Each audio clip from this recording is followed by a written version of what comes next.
world is changing.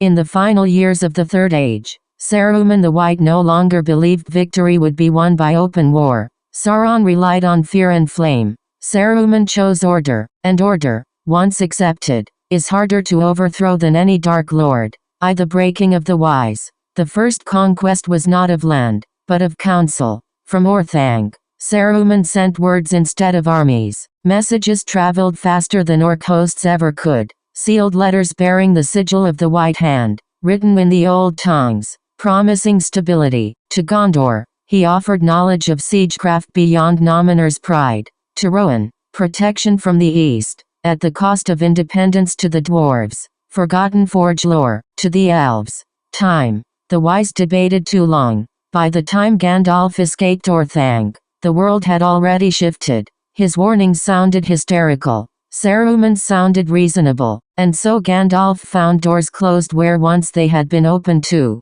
The fall of Rohan. Rohan did not fall in fire, it fell in ink. Saruman's agents, smooth-tongued men from Dunland and the south, whispered into Edoras that Theoden was failing, that the Mark needed guidance. Wormtongue was not alone, he was simply the boldest. When the Rohirrim finally rode, they found their supply lines cut, their horse breeders bribed, their allies delayed by false treaties. Helm's Deep was never besieged, it was surrendered. Saruman's banner flew over the Hornburg, not as a symbol of terror, but as a promise of peace. The people were fed, the soldiers were spared, the Mark was absorbed, and many called it Salvation 3, the chain on Sauron. Saruman did not challenge Sauron directly, he starved him, using the Palantir. Saruman fed the Dark Lord a vision of Middle-earth already lost. Armies loyal to the White Hand, fortresses manned by men who no longer feared Mordor. Sauron raged, and in that rage he struck too soon.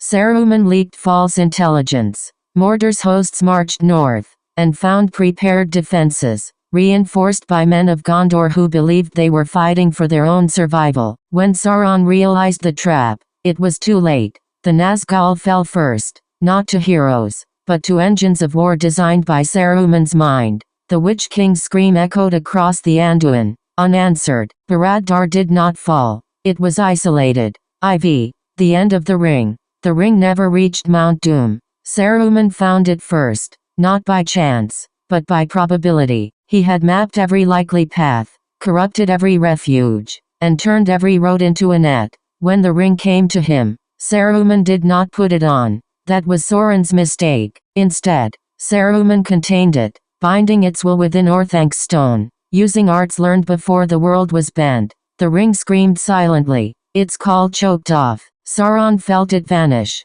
and for the first time since the First Age, the Dark Lord knew fear. The new Middle-earth. Saruman crowned no king. He did not need to. From Isengard flowed law, trade, roads, and watchtowers. Orcs were reorganized into labor legions. Men were registered. Elves withdrew west, sensing the age had truly ended. Dwarves prospered, at a price. There was peace. No great wars. No heroic last stands. No songs worth remembering. Only progress. Gandalf the Grey walked alone, staff heavy in his hand, watching mills rise where forests once stood. When he spoke against it, people nodded politely and returned to their work. Is this not better, they asked. No Dark Lord. No endless war. And Gandalf had no answer they wished to hear. 6. The White Hand rules. At the center of it all stood Saruman, no longer white, but many-colored, robed in shifting hues that reflected the world he had mastered. He looked east, where Barad-dûr stood silent. He looked west, where the Grey Havens emptied. Middle-earth was united, not in hope, not in love, but in control. And control, Saruman knew, was the truest power of all.